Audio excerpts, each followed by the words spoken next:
I am Vicki Crawford, and this is an interview with Dr. Herschelle Challenor in the Ray Charles Performing Arts Center on the campus of Morehouse College, August 19. Welcome, Dr. Challenor. Well, it's good to be back at Morehouse College. Well, let's start with looking at your growing up years. Where did you grow up? And tell us about your background, a bit of that, early life. Okay. Well, I'm a Grady baby. I was born in Atlanta. Both of my parents were born in Atlanta. And Daddy graduated from Morehouse and AU, and Mother from Spelman College. But when I was 4, we moved to Pittsburgh. Daddy wanted to go to engineering school. Couldn't get into Georgia Tech, of course. This would have been around 1934. And so we went to Pittsburgh, where he could do engineering at Carnegie Tech, which he did. He finished. There's not a day that goes by that I don't thank the Lord for the parents I had. They were extraordinary. Daddy was very traditional in that he felt that his role as a husband was to take care of his wife and his family. He would not allow Mother to work while we were still in school. It was only in I guess it was my senior year in high school, when Mother rebelled and said, no, no, no, no, no. And she decided she wanted to get a master's degree in social work. And so she started and did finish her MA in social work at University of Pittsburgh. Daddy rebelled, but you know how women are. She insisted, so it was fine. And she eventually started working with disadvantaged children. But I have one sister, and she's my best friend. She's also a graduate of Spelman. She was here 2 years before I came. And I must say that my mother and her 3 sisters all went to Spelman. One didn't graduate, but the other 2 did. And so Spelman and Morehouse were inbred in me from in both my sister and me rather, at a very early age.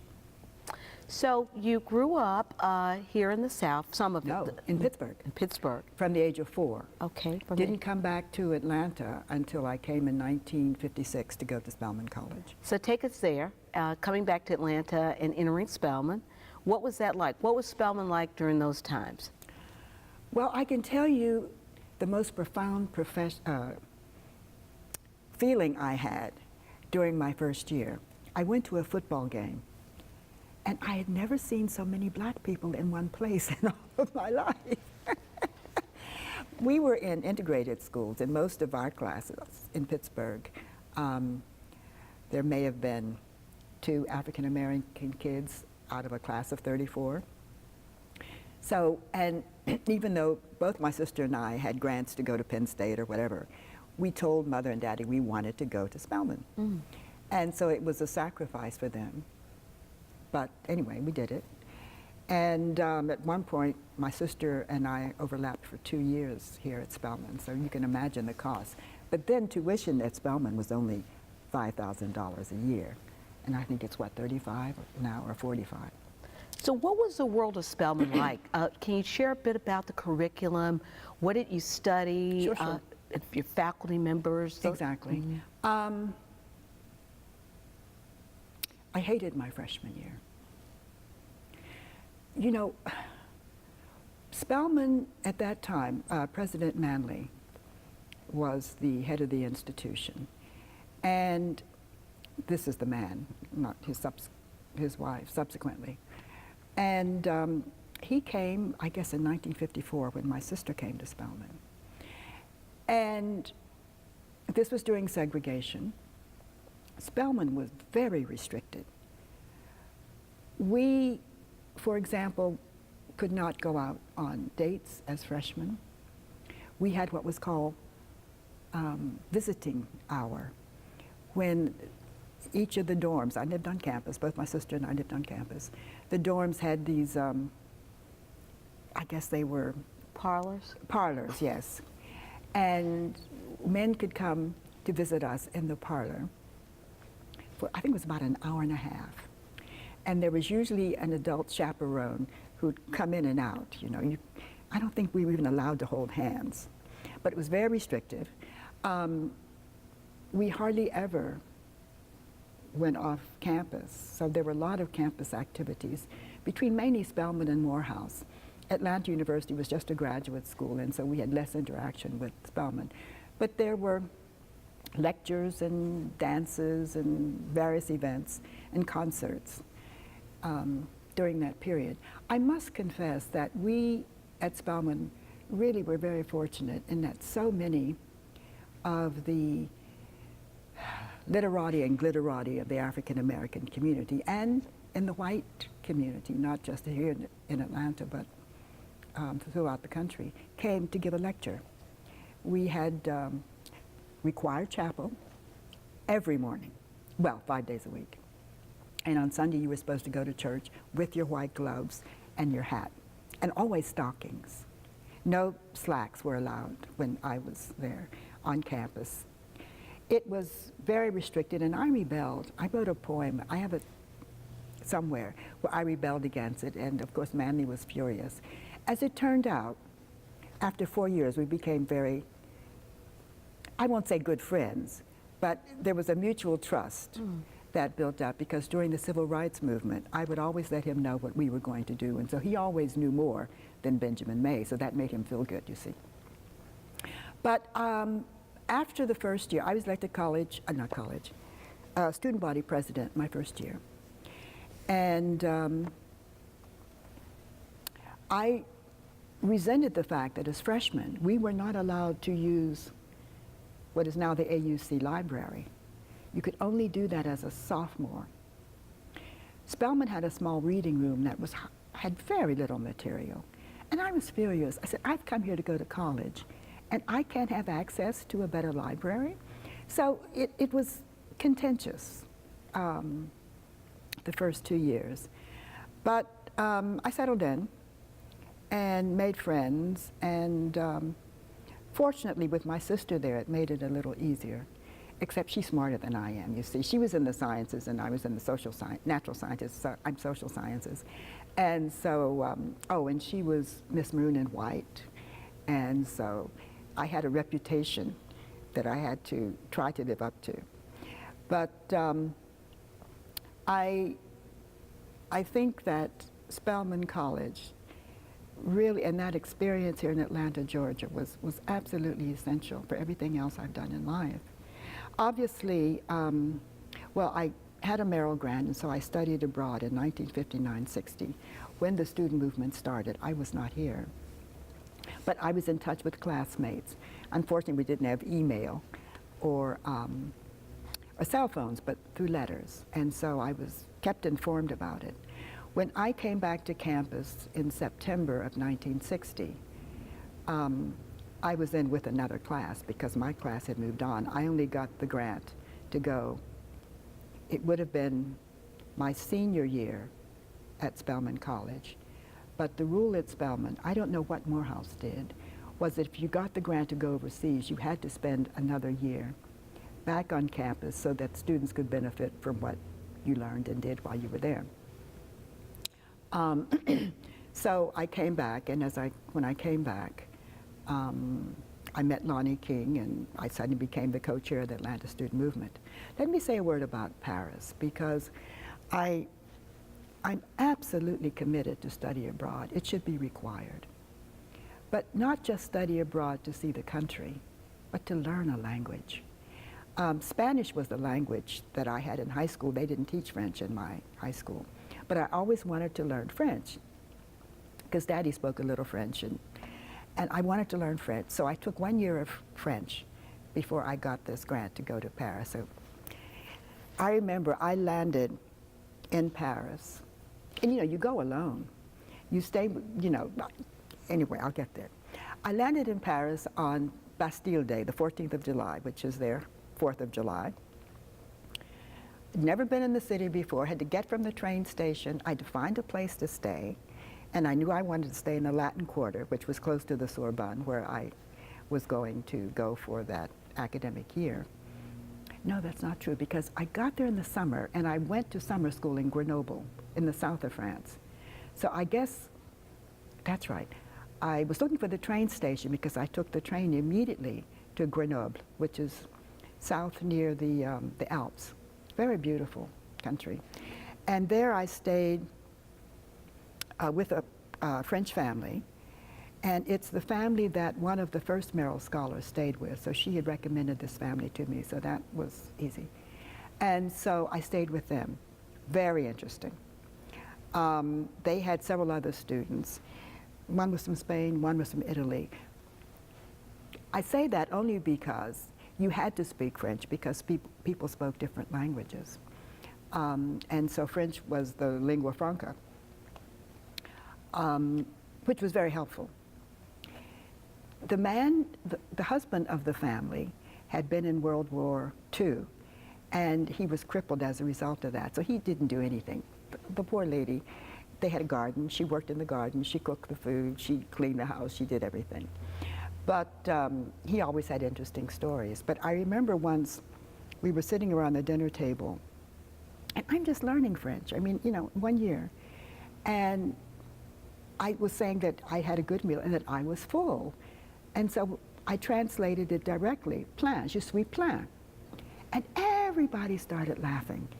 And I said, why? What's wrong with that? That means you're pregnant. And I didn't know that. But, so, you know, you have many gaps, that's the French word too. Yeah. But that was part of the learning process. I stayed there the summer. I was enrolled in a language course that summer. And then I went to Paris in, would have been September, because their school starts a little later. But I had to look for a place to stay. And it was just a wonderful, wonderful time. It was at the time when Africans were not first, but had been coming to go to school in France. And I guess that's when I decided I wanted to do African studies. I was a social science major at Spelman because they didn't even have political science as a separate major. So I was a social science major and worked with Howard Zinn, who influenced so many of us.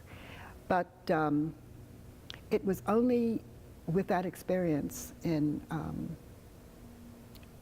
Paris that I got very interested in Africa. And I guess having been at Spelman and living in a segregated South, I tended to lean more closely with the people who were of color. And so they were Haitians or people from Francophone Africa. So those were my closer contacts. I tried to avoid Americans because I wanted to learn how to speak French. And I did, thank God. I mean, I think you have to make an effort to do it. I didn't want to stay with other American people because I knew you would break down and speak English. But that was a turning point for me. In 1959-60 was when the eve of the independence of most of the French-speaking countries in Africa, except for Guinea. Guinea got its independence in '68, and that's another interesting story. So there was just a lot of excitement about that. And there is no doubt that seeing Africans who probably weren't as exposed as we as African Americans were to the modern world or had as many experiences, to see them be able to have a state that they would run was amazing to me. And I think that prompted my interest in the civil rights movement. I mean, I would have been interested anyway. But I think because of that and wanting to have an impact on the country in which I lived and where my parents paid taxes, I wanted to be involved. So that had a great impact on me. But I learned a lot in France. And it just was so profound, what you eat, when you eat, the things you do. At that time, France still stopped midday for 2 hours for lunch. And then people took a siesta. And so it was a very relaxed thing. You know, we Americans always rushing here and there, but it was a civilized way of living. So you returned to the States after this wonderful experience abroad, and I'm hearing from others how transformative the Merrill was. And to Spelman College. And to Spelman College. And that's when I got involved in the civil rights So movement. I've wondered, you know, let's begin to talk about the Atlanta student movement Sure. and the appeal for human rights. And the language of the appeal is just very, very telling at that moment. That it wasn't an appeal for civil rights. It was cast in a broader sense, an appeal for human rights. So I wondered, and you're beginning to share that, what were you all reading and what were your exposures so that you had that long view? And you've begun to talk about that, independence of African countries and Attention, as they say in French. Faith No, of- I wasn't here Yeah. when the appeal for human rights was written. I was still in France. So I came back in September of '60.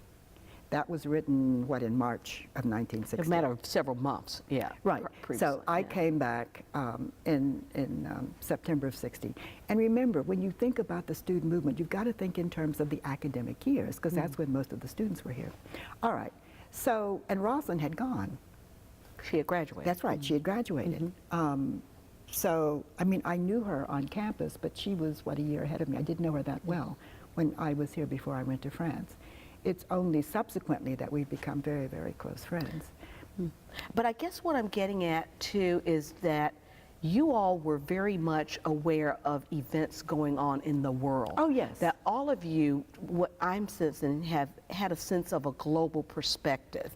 That you knew about the African nations getting independence. You knew about Bandung that had happened, the Bandung conference in Indonesia. I mean, that you all were aware of all of this going on outside the United Now, States. when you say you all, you mean I- Rosalind and me. People involved in, Marion. yes, Right out of Marion for sure. But most of the Yeah. kids on campus didn't know about those things. Most of the people who got involved in the student movement didn't necessarily know about those things. The courses on campus, well, I mean, I took courses on both campus, and I took economics, the standard stuff. But for example, there was no course on Africa, or even African American literature that I recall. So But there was Howard Zinn. there was Howard Zinn, and he was very influential. And I think of him and the two language teachers, Senorita, whatever her name was, who did the Spanish, delightful woman, and then Maynard Jackson's sister, who was teaching, I've forgotten her name now. Irene? Irene, yes, was teaching French. She was, I think I took some courses from her, but at some point when I was here, really interested in French, she was on sabbatical someplace. But quite frankly, that last year, because of the Atlanta student movement, I was only in class maybe 1/3 of the time. It was that, how would you say, time consuming. We were very fortunate in that, oh God, I'm forgetting all these names, you see, old age. The church, and Rosalind would have mentioned the church. There was a church where we had our headquarters. Rush Yes, Memorial. Rush Memorial, thank Yes. you. Rush Memorial, where we had our headquarters. And they allowed us to have an office in the basement. And we were there most of the day. And even sometimes very late at night. It was extraordinary that the minister could have been that much of a visionary, that he understood the need for students to have a place to work. Manly was very cooperative because, you know, at that time, you couldn't go off campus without permission.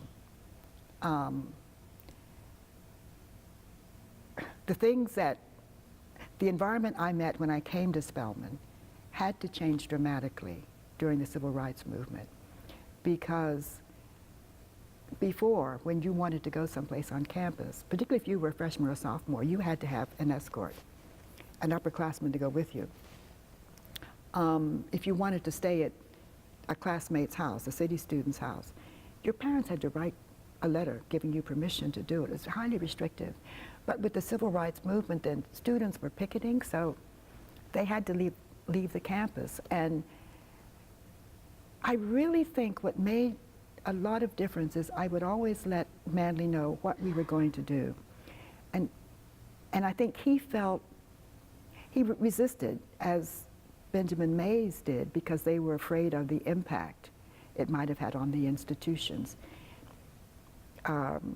making them tax exempt instead of, no, they were tax exempt, but making them pay for taxes and all kinds of pressures and penalties that the state could have imposed on them, even though they were liberal arts and a private college as opposed to state institutions. There were penalties that could have been exacted on the institution. So as administrators, quite naturally, they were concerned about it. In that first year, Rosalind and Lonnie and, so her name will come to me, the lady at Morris Brown. Marianne Smith. Marianne Smith. Mm-hmm. Marianne and the guy from Clark College. I can see his face, but I can't think of his name. Anyway, they were, when they met with the college presidents, I think the college presidents felt more ease. So were you here then? No, I was not. Okay. No, I was in You France. just know it, man. No, I just, as you'll see in the article I wrote, I did on the civil rights movement, I mentioned it, and I mentioned I was not here then, but I tried to find out about it and write about it. All right. The Atlanta student movement was probably, without doubt, I think the best organized of any of the sit-in movements in the South. Obviously, Fisk was ahead of us. Oh, they were good. The Fisk folks were good, but I think what made the Atlanta student movement unique was the cooperation amongst the five institutions. You know, the 4 undergrads, and then the 2 graduate students at Atlanta University and the Interdenominational Theological Center. Students often would meet at the church where we had our office to be sent off. But what was so helpful was how the black community supported us. Taxi drivers would give students a lift downtown where they were to join a picket line or to sit in. There were ladies, nice church ladies, who would come and bring sandwiches over to the church so kids could have their lunch. Very often, not to miss so many classes, so many students would picket during their lunch hour, and they wouldn't have time for lunch, so they could get a bite to eat and go out and spend an hour or 2 on the picket line. I can say without doubt, and Lonnie admits this with some reluctance, that Spelman College had the highest percentage of students picketing and going to jail during that academic year. As you may know, in March of 1960, the students were arrested, but they were released on their own recognizance. It was decided in October. Well, it was in September when I came back. Lonnie and I met, and he said, "Herschelle, this time we're going to go to jail and stay in jail." The purpose was to put pressure on the economic system of Atlanta. It's something Martin always said, you know, we want to appeal to their conscience, but the real difference comes when you hit them in their pocketbooks. And so staying in jail was mainly an economic strategy to put pressure on the state financial system. So it was on October 19th, where the Atlanta students from the 5 institutions were picketing in 16 places at 10 o'clock, systematically. Everyone was in place. And I remember Lonnie and I called the Atlanta, it was just the Constitution then, said, something's going to be happening downtown, you may want to be there. Because we knew that if it wasn't covered, it was like a tree falling in the forest that had happened. So I like to say that was the first revolution that was televised. You know, it really was. And so it was covered in the press. And of course, the Atlanta Constitution covered it. We knew Kiker, forget his first name, he was a reporter for the Atlanta Constitution. And I guess Lonnie, you know, as a city student who could move around, things that we couldn't do from Spelman, he knew a lot of these people. So Doug Kiker was alerted to this, and so he wrote the stories in the Constitution about the Atlanta student movement. The black paper wouldn't even cover it. The Daily World was the black paper. And so finally, oh God, I should have looked at all these names. But anyway, a new paper was established. The Atlanta Inquirer. The Atlanta Inquirer. Yeah. Yes, and the Julian. movement paper, really. Yes, Julian was very active in that. Julian was not allowed to go to jail. I don't think he was even allowed to demonstrate. His father was the dean of School of Education at that time, and his parents forbade him to be an activist. And so his way of participating was through the media, which was a very important piece. Which raises another question, that people had different roles in the movement. That when we talk about movement, some of you were strategists, organizers, other people had other roles. Can you talk a little bit about that and how you saw what you were doing in the movement, your role in making change? Well, I was the co-chair, and we had when I was there, we had an executive committee that had representatives from all of the 5 institutions. And we met and we made decisions. So we were all strategists, people who were, I was the co-chair, Lonnie was the unquestioned leader of the student movement, and remained so, I mean, for all practical purposes. But we met as necessary on a number of occasions to make decisions about policy and strategy. We had walkie-talkies. I mean, it was very, very well organized. There's an interesting article in a book by C. Eric Lincoln. It's a collection of his writings, and he has an article. I'll try to find it for you and give it to you, where he talks about it, because the walkie-talkies became very important because some students had to go to class, and so they would get on the walkie-talkie, say, look, I'm leaving now, send someone over to, they called the church, send someone over to Rich's or Davidson's or whatever the place was, Newberry's, wherever they were demonstrating. So it was a very well-organized campaign. There was a man from Morris Brown. He was a returning veteran who had gone back to school. Maybe he was from ITC, he was from ITC.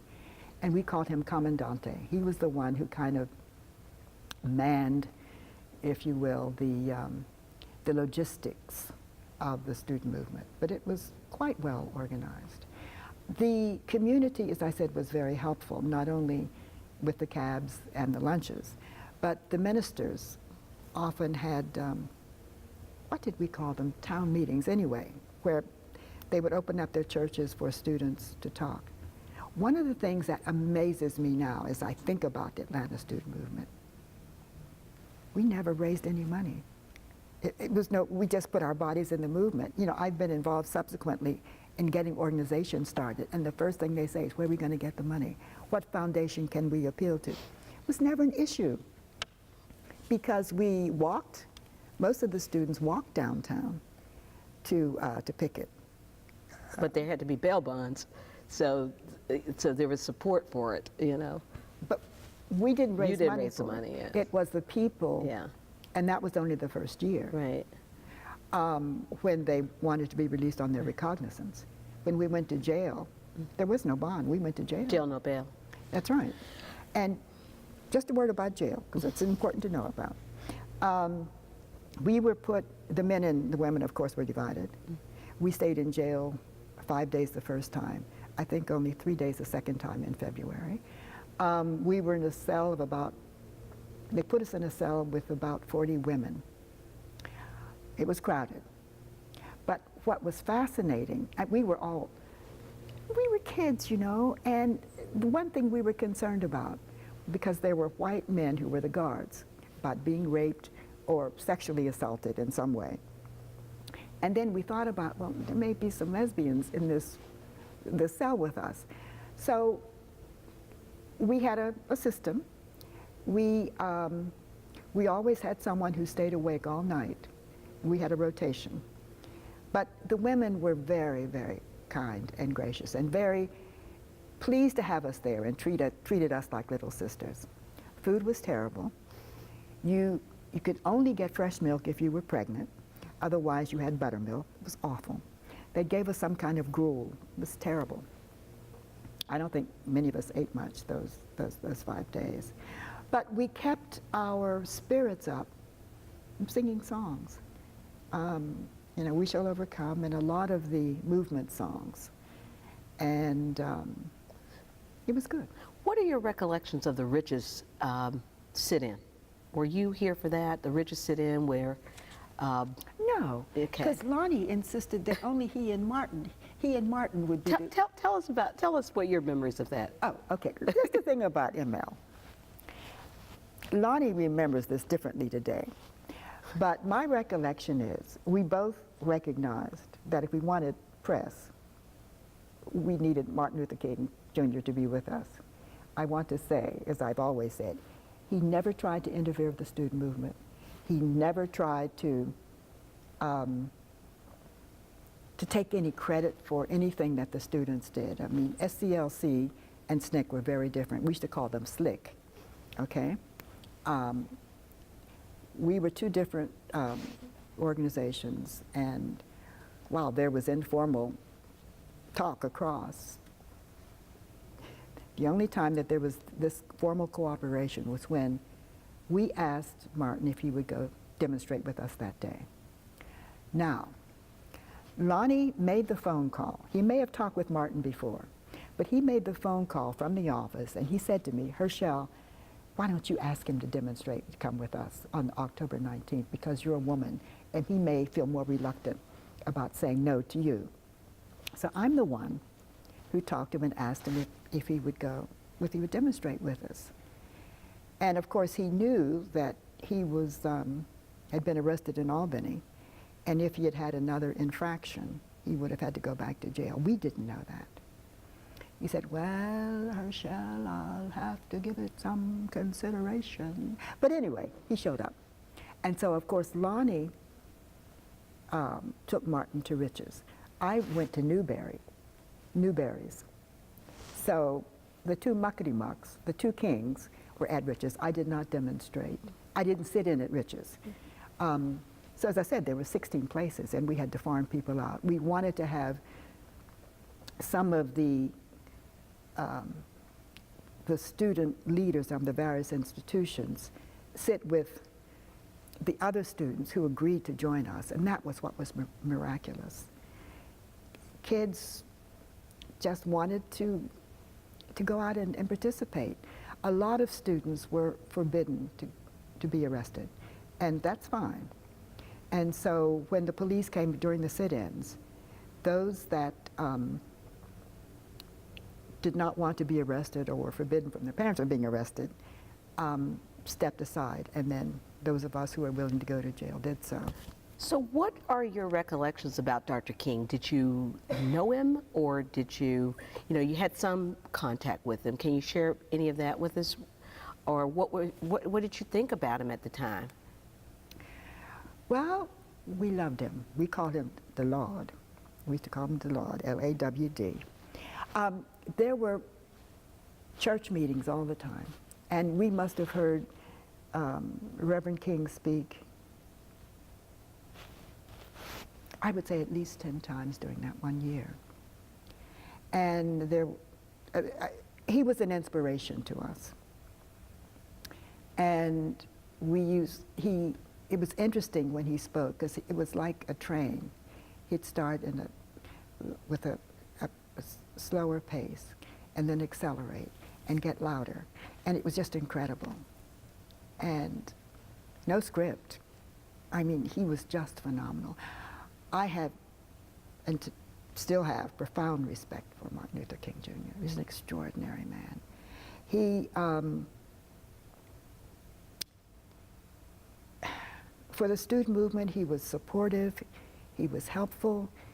Neither he nor his organization tried to interfere or to try to tell us what to do. We recognized that we were both separate organizations. There was CORE, there was SCLC, there was SNCC. We were the Committee on Appeal for Human Rights.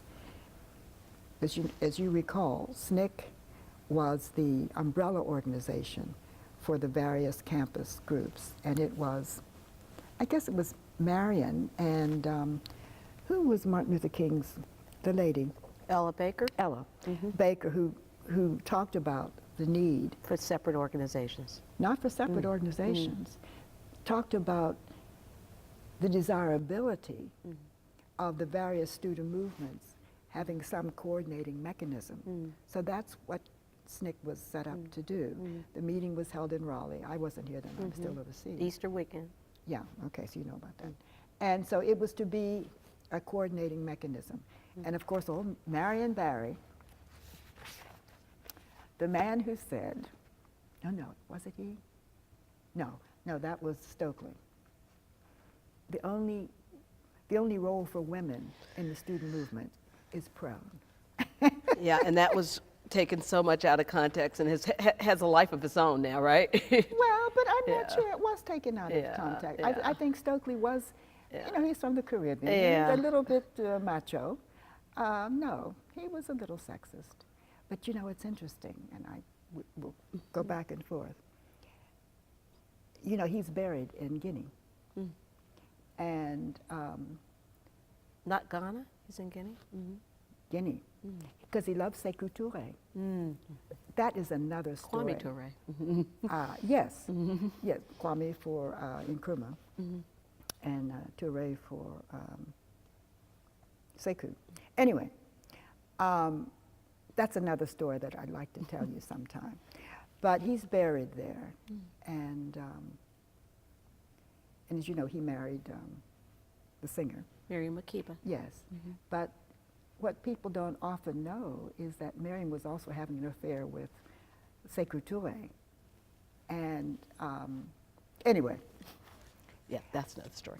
That's another story. Let us move on a little bit from your years after Spelman College and what you did next. I mean, you've had a wonderful career in international affairs, and let's talk about how Spelman prepared you for that and what came later.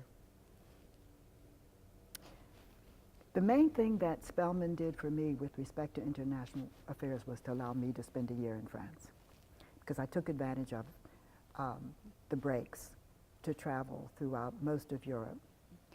But I wanted to go to Africa. And while I was in Paris, I'm getting to your question, there was an African-American man who was with the State Department. And I went to him because I said, I want to go to Africa. This was in 1960. And I wanted to go down to Nigeria for their independence. And because it was when I was in France, in Paris. And he said, that's not the time to go. You don't need to go there then, because it won't be in its natural state. You know, it would be confusing. And I thought he was being difficult. And I was trying to find a way to go there and to get money. He said, no, don't go. So I didn't go then. But when I went to Johns Hopkins for, my master's degree in international affairs. And this is the School of International Studies in Washington, not what they call it, the home campus in Baltimore. SICE, we called it, School of Advanced International Studies, and it's still there. It was an independent institution in Washington, D.C., and it was a 2-year program in international affairs. And that was fascinating because first I stayed with a black family in the black side of town. It was too far. I didn't have any transportation. So finally I went around campus and was looking for places to stay. And I was the first African-American female to go to Johns Hopkins SICE. There had been, I think, 2 African-American males prior to my going. And then there was 1 African-American male who came the year I went. He's since deceased, very bright guy. But Willard Johnson, for example, who subsequently taught at MIT, political scientist, was one. And then there was another one whose name escapes me, but he must have gone, maybe in the 1950s. Willard was only about 2 years ahead of me in his education. But it was tough. Finally, I ran into some students, and there was a white student, Shayla Buckley was her name, from California. And she said, well, Herschelle, why don't you come stay with me? She had an apartment in a building just across the street from where SAIS was at that time. I walked into the building with her, and this white woman started, get out, get out, get out. I mean, she was almost catatonic. And so, you know, I walked out. It was her house. And she subsequently told an upperclassman, this was, and she and I are still very good friends and stay in touch. Her name was Isabel Grun, German immigrant family living in New York, and she went to SAIS. She was a year ahead of me. And she kind of took me under her wing. She lived in the building. And so her nickname was Ronnie. We all called her Ronnie. Ronnie talked to the lady. And the lady said, no, my grandparents had slaves. I can't have her in here. Anyway, she talked her into it. So I was permitted, you know, I guess I was called an honorary, I think about South Africa, an honorary white. I was allowed to stay in the building. But it was a nice building because there were about 3 male students that had an apartment under us. And Shayla and I were on the 2nd floor. And we don't keep in touch as much, but we're still close today. And I often hear from those group of guys. SAIS at that time was only about 100 students. No, it was even less. So it was a very closely knit group. Excellent, excellent training. We're over time. Where were we? Then I went to Columbia to grad school. I was that summer, after my first year at SAIS, I finally got to go to Africa with Operation Crossroads Africa. I don't know if it still exists, but I want to find a way to get your young man to Africa. He cannot be in African American studies and not go to Africa. Right. Anyway, and that I went to Burkina Faso, what is now Burkina Faso. It was in Upper Volta. And of course, Go on. the first stop was in Dakar, Senegal. Yes. And we couldn't really get off the plane. But there was a stopover in Dakar. And then we went to Ghana. So our first foot on the ground was on Ghanaian soil. And I almost kissed it. It was just wonderful. And we had a short layover. And somehow we got to the stadium that Nkrumah had built. And it was, I don't know, I'm still moved when I think about it, actually. And then went to Upper Volta and spent the 6 weeks. That was a very good program. I don't know if that program still exists. Yeah. But we're running short on time, I gather. Let us just skip ahead, and we can fill in with the professional career, which is astonishing. Skip ahead to some of what you see today. When you look at the movement then, and you look at the movement as it is unfolding today, what are you seeing? What are some of the commonalities, if there are any, and some of the differences? You know, here we are 50 years from, you know, the 1964 Civil Rights Act, the legislation and all of that, and yet we are still grappling with some of the same problems that you all identified and were working on in the 60s. So the movement then, the movement now, what are your thoughts? First of all, I don't feel there is a movement now. And I guess it's because you don't have the systematic press coverage about it. When we had the sit-in movement, there was coverage in, well, first of all, it was all of the South. And so you had a lot of television and newspaper coverage of it. I don't read much about Black Lives Matter and all of that. Occasionally there's something. One difference is there doesn't seem to be a systematic list of goals. One thing about a movement, you have to no more than 5, preferably 3 things that are the things that you want to achieve. And I don't know what Black Lives Matter wants to achieve. I don't know what the goals are. So we had a platform, we knew what we wanted to achieve. Secondly, you need an organizational mechanism that coordinates the activities in the various states or cities where there will be activities. I don't see that going on. I think it's more difficult now because there's too much chatter. You know, with Twitter and cell phones and the internet, people are listening to too many different things, and so newspapers are less important. So the nature of the movement, tangent, remind me of something Martin says. First of all, you've got to get people's attention. And that's what demonstrations do. You get people's attention, but you've got to hold it.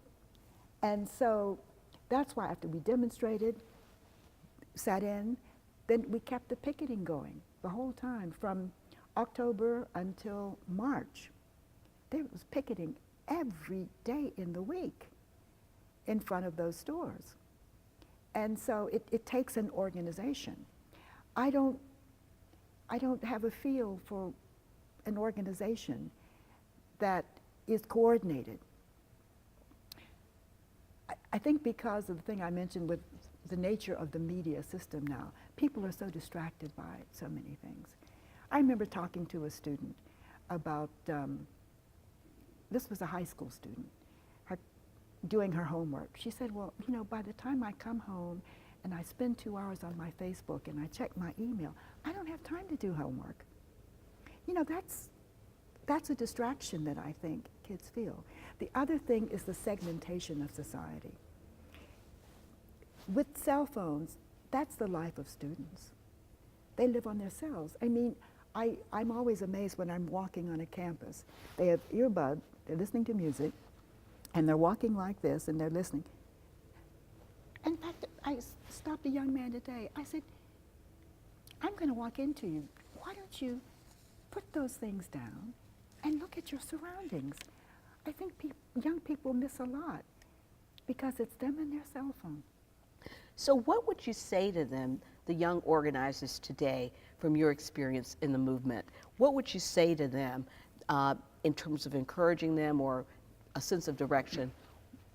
What have you learned from being a part of something that really changed America? What would you say to them today? First of all, you need a coordinated national executive body to coordinate the movement. You need a platform. People need to know what I know it was the president of AU said, you've got to let people know why you're demonstrating. What do you want? And I've never seen... Jared. Mm-hmm. No, it wasn't Jared. His predecessor. Okay. It's in the paper. Mm-hmm. You have to know what you want. I don't know what Black Lives Matter's platform is. And so you have to have one. People have to know what it is. And then they need to see you periodically, if not systematically, working on it. And I don't think that's being done. I don't know that there is a coordinated mechanism. And then I must confess, when you're in college, kids are stuck together, so you have to get in touch. Now with people going to schools and they're working part-time, and it's not as easy. It's more difficult. It's more difficult to get people's attention because there's so many distractions. Remember, we didn't have television then. So it's a more difficult thing, but that just means it's a different challenge. Well, we're running out of time. I'm sorry. So to be continued. But I do want to thank you, Dr. Herschelle Sullivan Challenor, for joining us for this hour with the project. And, you know, to be continued. We've just barely scratched the surface. Barely scratched the surface. Thank you. Thank you. Thank you very much. I've enjoyed it, Vicki.